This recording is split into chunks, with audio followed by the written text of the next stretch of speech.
Welcome to my channel YMY technical classes UP polytechnic third semester mechanical engineering के लिए thermal engineering होता है यानी उष्मा अभियांत्रिकी।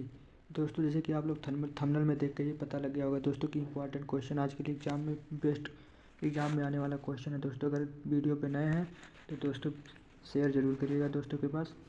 देखते हैं अगला सब इम्पॉर्टेंट क्वेश्चन है दोस्तों।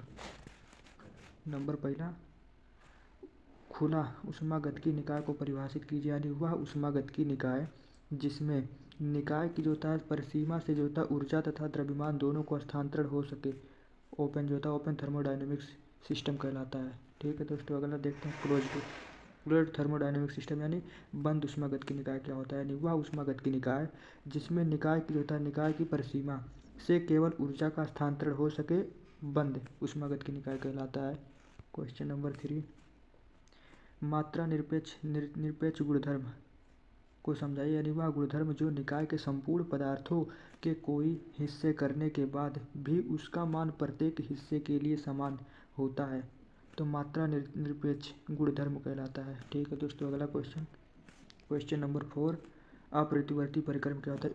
इनवर्सिबल प्रोसेस क्या होता है। यानी इस परिक्रम में जो होता है ऊष्मागतिकी निकाय में परिक्रम अपनी प्रारंभिक अवस्था में पुनः नहीं लौट सकती है। ठीक है दोस्तों, अगला क्वेश्चन देखते हैं। क्वेश्चन नंबर 5, दाब को परिभाषित कीजिए। यानी दाब वह बल है जो किसी निश्चित क्षेत्र या निकाय में आवरण पर कार्य करता है, इसे जो होता है कैपिटल P से प्रदर्शित करते हैं। अगला क्वेश्चन दोस्तों, क्वेश्चन नंबर 6, ऊष्मागतिकी जो होता है शून्यवां नियम पर निर्भर होता है तो तापमान। क्वेश्चन नंबर 7 है दोस्तों, सेंटीग्रेड पैमाना और फ़ारेनहाइट पैमाने में यानी C/5 F -32/9 होता है। यानी एंथैल्पी किसे कहते हैं। यानी किसी निकाय की संपूर्ण ऊर्जा को निकाय की एंथैल्पी कहा जाता है। ठीक है दोस्तों, अगला क्वेश्चन देखते हैं दोस्तों, आंतरिक ऊर्जा को परिभाषित कीजिए। यानी निकाय की जो होता है आणविक संरचना एवं अणुओं की गति के फलस्वरूप निकाय में निहित ऊर्जा का जो होता है आंतरिक ऊर्जा कहते हैं। ठीक है दोस्तों, सराउंडिंग क्या होता है, परिवेशित सराउंडिंग क्या होता है। यानी निकाय की जो होता है निकाय की परिसीमा से के जो होता है बाहर का क्षेत्र जिसमें ऊर्जा का स्थानांतरण जिसमें ऊर्जा का रूपांतरण होता है परिवेशित कहलाता है। ठीक है दोस्तों, क्वेश्चन नंबर अगला देखते हैं 11,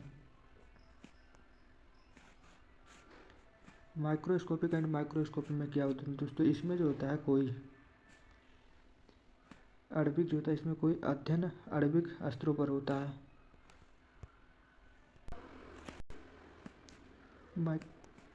माइक्रोस्कोपिक यानी इसमें जो होता है निकाय के संपूर्ण मानते हुए अध्ययन करते हैं। ठीक है दोस्तों, अगला क्वेश्चन देखते हैं,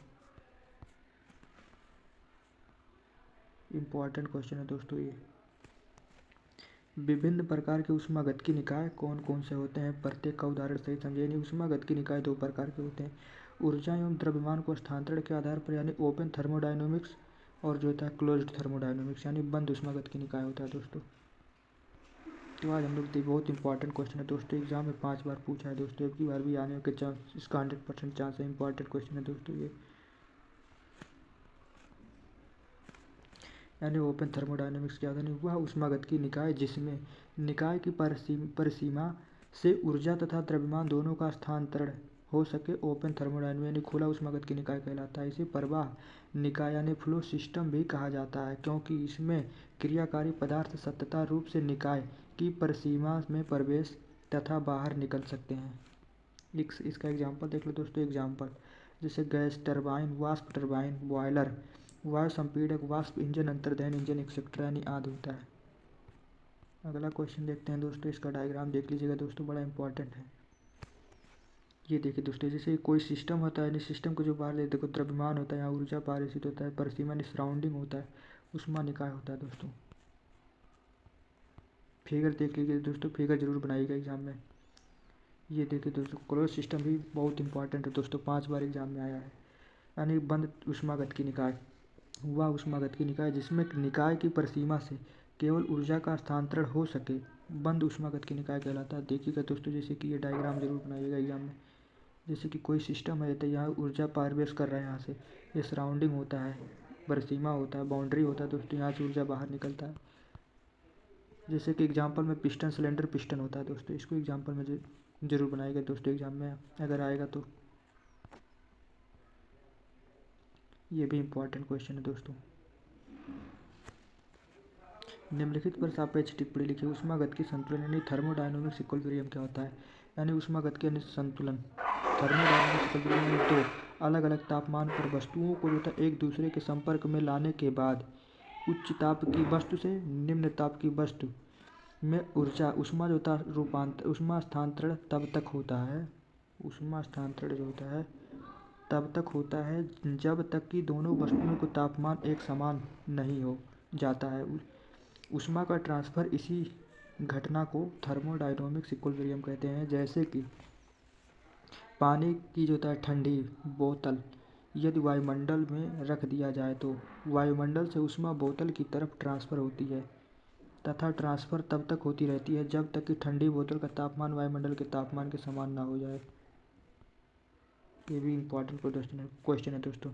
यानी संतुलन यानी समव्यवस्था यानी कोशी स्टैटिक प्रोसेस क्या होता है? इंपॉर्टेंट क्वेश्चन है दोस्तों, एग्जाम में आने वाला यह है क्वेश्चन आपकी बार। इस परिक्रम को जो होता है प्रतिवर्ती परिक्रम भी कहा जा सकता है। इस परिक्रम के दौरान यदि किसी ऊष्मागतिकी निकाय में परिवर्तन हो रहा है तथा यदि हम परिवर्तन को रोक कर दिशा विपरीत कर दे तो पुनः अपनी प्रारंभिक अवस्था में पहुंच जाता है। जैसे कि ये डायग्राम जरूर देखिएगा दोस्तों, ये भी डायग्राम है दोस्तों, एग्जाम में जरूर डायग्राम बनेगा दोस्तों, बहुत इंपॉर्टेंट डायग्राम है ये।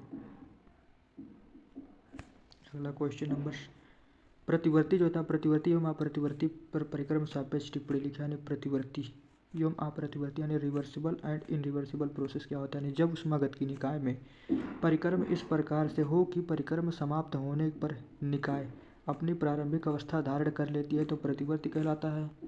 इसमें जो था निकाय अपनी पुनः अवस्था में वापस आ जाती है। एग्जाम्पल के लिए जैसे जल से वाष्प का निर्माण करना, इस परिक्रम में प्रारंभिक अवस्था में लौटाने के लिए पुनः उसी पथ पर जाना होता है जिस पथ पर उसे परिक्रम की शुरुआत की गई थी। अतः हम कह सकते हैं कि हमें उल्टी दिशा में पथ के अनुसरण करना होता है। अगला क्वेश्चन नंबर देख लेते हैं दोस्तों, ये भी अप्रतिवर्ती परिक्रम क्या होता है? इस परिक्रम में जो था ऊष्मागतिकी निकाय वे परिक्रम अपनी प्रारंभिक अवस्था में पुनः नहीं लौट सकता है। एग्जाम्पल के लिए जैसे ईंधन का दहन, मशीनी द्वारा यांत्रिकी कार्य। ये इंपॉर्टेंट क्वेश्चन है दोस्तों। ऊष्मागतिकी का 16वां नियम 3 बार एग्जाम में आया है, जीरोथ लॉ ऑफ थर्मोडायनामिक्स। यानी इस नियम के अनुसार जब कोई दो निकाय किसी तीसरे निकाय के साथ समतापीय हो तो दोनों निकाय आपस में तापीय साम्यता होंगे। जैसे कि दोस्तों जब कोई दो निकाय आपस में तापीय में होती है तो तीसरा भी आपस में ही जुड़ जाता है। जैसे कि डायग्राम देखिएगा दोस्तों।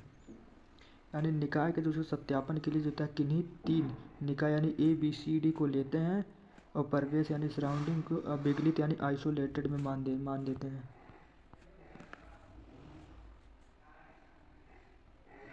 ये भी इम्पोर्टेंट क्वेश्चन है दोस्तों। निम्नलिखित गुणों को परिभाषित कीजिए। जैसे दाब हुआ, विशिष्ट आयतन हुआ, तापमान यानी टेम्परेचर हुआ, एंथैल्पी हुआ। दोस्तों इंपॉर्टेंट क्वेश्चन है, देखिएगा एग्जाम में पूछा है 2 बार। यानी दाब यानी प्रेशर क्या होता है? सम्मानिता बल तथा क्षेत्रफल के अनुपात को दाब कहते हैं, परंतु ऊष्मागतिकी में दाब को निम्न प्रकार से परिभाषित किया जाता है। दाब जो होता है, दाब वह बल है जो किसी निश्चित क्षेत्रफल या निकाय के आवरण पर कार्य करता होता है। इसे कैपिटल P से प्रदर्शित किया जाता है। यानी P बराबर जो होता है प्रेशर बराबर फोर्स यानी बल अपान क्षेत्रफल यानी फोर्स अपान एरिया होता है। दोस्तों इसका मात्रक देख लीजिएगा, न्यूटन मिलीमीटर स्क्वायर या किलो न्यूटन मिलीमीटर स्क्वायर या बार पास्कल होता है।